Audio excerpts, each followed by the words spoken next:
चलिए आज एक ऐसी कहानी में उतरते हैं जो हमें सिखाएगी कि जब सब कुछ खत्म हो जाता है तब असल में एक नई शुरुआत कैसे होती है।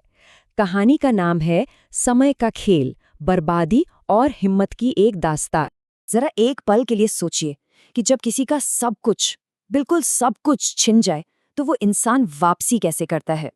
तो आज की कहानी एक ऐसे ही परिवार की है जिसे किस्मत ने इस मुश्किल सवाल का जवाब देने पर एक बार नहीं बल्कि बार बार मजबूर किया। कहानी की शुरुआत होती है एक बहुत ही मुश्किल दौर से। चलिए देखते हैं इस परिवार की बर्बादी की ये दास्तान। पिता के जाने के बाद घर की जिम्मेदारी दो भाइयों हरिया और लालू पर आ गई थी। अपनी माँ गंगा देवी के साथ वो एक छोटी सी चाय की दुकान चलाकर जैसे तैसे अपना गुजारा कर रहे थे। बस यही एक छोटा सा सहारा था उनके पास। लेकिन कहते हैं ना, मुसीबत अकेले नहीं आती। एक दिन उनकी बची खुची उम्मीदों को कुचलने के लिए गांव का क्रूर जमींदार वहां आ धमका। उसका पैगाम एकदम साफ था, तेरी कड़क चाय पीने नहीं आया हूं मैं, अपने पैसे लेने आया हूं। अभी के अभी ये टपरी खाली कर। और इससे पहले कि वो कुछ समझ पाते, उसने उनकी छोटी सी दुनिया को तहस नहस कर दिया। तो जब सब कुछ बिखर चुका था, उस परिवार ने फिर से उठने की हिम्मत की। और यहीं से शुरू होती है उनकी पहली कोशिश की कहानी, जो कड़वे तरबूजों से जुड़ी है। अब जाहिर है दोनों भाई तो हिम्मत हार चुके थे, लेकिन उनकी माँ गंगा देवी वो परिवार की ढाल बनकर खड़ी हो गईं। उन्होंने अपने बेटों को याद दिलाया, कोशिश करने वाले की कभी हार नहीं होती, और उन्हें अपनी सूखी बंजर जमीन पर ही उम्मीद के बीज बोने के लिए राजी कर लिया। पर खेती के लिए पैसा वो कहाँ से आता? तब परिवार ने एक बहुत बड़ा फैसला किया। उन्होंने अपनी सबसे कीमती चीज, माँ का मंगलसूत्र, गिरवी रख दिया। ये सिर्फ एक गहना नहीं था, ये उनकी पूरी इज्जत, उनकी उम्मीद थी जो अब दांव पर लग चुकी थी।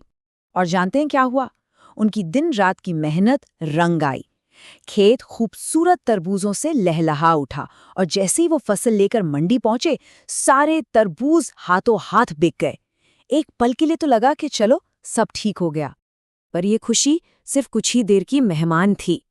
तरबूज बाहर से जितने सुंदर थे, अंदर से उतने ही सफेद और बेस्वाद निकले। खरीदने वालों की गुस्साई भीड़ ने उन्हें घेर लिया और एक एक पैसा वापस ले लिया। उनकी महीनों की मेहनत एक झटके में मिट्टी में मिल गए। तो पहली कोशिश नाकाम रही, लेकिन ये परिवार हार मानने वालों में से नहीं था। वे फिर से उठे, पर इस बार उनका सामना किसी खराब फसल से नहीं, बल्कि एक ऐसे बाजार से था जहां सच की कोई कीमत ही नहीं थी। एक बार फिर माँ ने ही हिम्मत बधाई। उन्होंने एक बड़ी गहरी बात कही, जिंदा रहने के लिए छत से पहले पेड़ जरूरी है। मतलब आने वाले कल को बनाने के लिए आज सब कुछ दांव पर लगाना ही होगा। और इसी सोच के साथ उन्होंने अपना घर उसी जालिम जमींदार के पास गिरवी रख दिया। अब जरा इस बात को समझिए, ये बहुत जरूरी है। इस बार की नाकामी बिल्कुल अलग थी।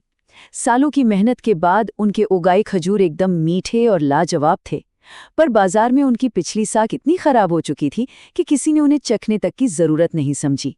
मतलब पहली बार प्रोडक्ट खराब था, पर बाजार खरीदने को तैयार था, और इस बार प्रोडक्ट बेहतरीन था, पर बाजार ने उन्हें पूरी तरह ठुकरा दिया था। और यहीं से कहानी ने एक बहुत ही दिलचस्प मोड़ लिया। तो सोचिए वो कैसी दुविधा में फंसे थे। उनका बनाया हुआ माल तो एक नंबर है, पर बाजार है कि उसे हाथ लगाने को भी तैयार नहीं। अब ऐसे में कोई क्या कर सकता है? और यहीं पर माँ की वो कमाल की सोच काम आई, जिसने पूरा खेल ही पलट दिया। उन्होंने एक 3 सूत्रीय रणनीति बनाई। पहला, प्रोडक्ट को नया रूप दो।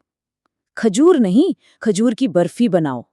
दूसरा, बाजार ही बदल दो, मंडी के उन घमंडी दुकानदारों को छोड़ो। और तीसरा, सीधे ग्राहकों तक पहुंचो, यानी अपने गांव के लोगों को बेचो। और ये आइडिया, अरे ये तो कमाल ही कर गया। देखिए कैसे पहले ही दिन पूरा गांव उस अनोखी और स्वादिष्ट बर्फी का दीवाना हो गया। एक हफ्ते के अंदर वो पूरे इलाके की सबसे मशहूर मिठाई बन गई। 1 महीने के भीतर माँ का मंगलसूत्र घर वापस आ गया, और सिर्फ 3 महीनों में शहर के एक बड़े व्यापारी ने उन्हें इतना बड़ा ऑर्डर दिया जिसकी उन्होंने कभी कल्पना भी नहीं की थी। लेकिन जब किस्मत अच्छी हो तो दुश्मनों की नजर भी लग ही जाती है। उनकी ये तरक्की उस जालिम जमींदार की आंखों में चुभने लगी थी। और मजे की बात देखिए, मदद वहां से आई जहां से कोई सोच भी नहीं सकता था। मंडी का वही दुकानदार चंपक, जिसने कभी उनकी बेइज्जती की थी, उसी ने आकर हरिया को जमींदार की साजिश के बारे में खबरदार किया। जमींदार उनके सारे खजूर चुराने का प्लान बना रहा था। ये सुनकर हरिया तो घबरा गया, पर माँ ने उसे टूटने नहीं दिया। उन्होंने उसे समझाया, अगर तुम आज डर गए तो जिंदगी भर दबे रह जाओगे। ये भागने का नहीं, हिम्मत दिखाने का वक्त है।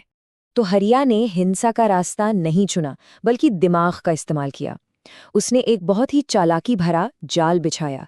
खजूर के पेड़ों पर एक ऐसी जड़ी बूटी लगा दी जो नुकसान तो नहीं पहुंचाती, पर उससे बहुत तेज खुजली होती है। और जैसा कि कहते हैं ना, हिम्मत करने वालों का साथ तो किस्मत भी देती है। और बस अपनी इस नई दौलत और हिम्मत से परिवार ने न सिर्फ अपना घर वापस लिया, बल्कि उस जालिम जमींदार का पूरे गांव पर जो दबदबा था, उसे हमेशा हमेशा के लिए खत्म कर दिया। उनकी मेहनत और समझदारी ने सिर्फ उनकी नहीं, बल्कि पूरे गांव की किस्मत बदल दी। तो ये कहानी हमें एक बहुत बड़े सवाल पर लाके छोड़ देती है।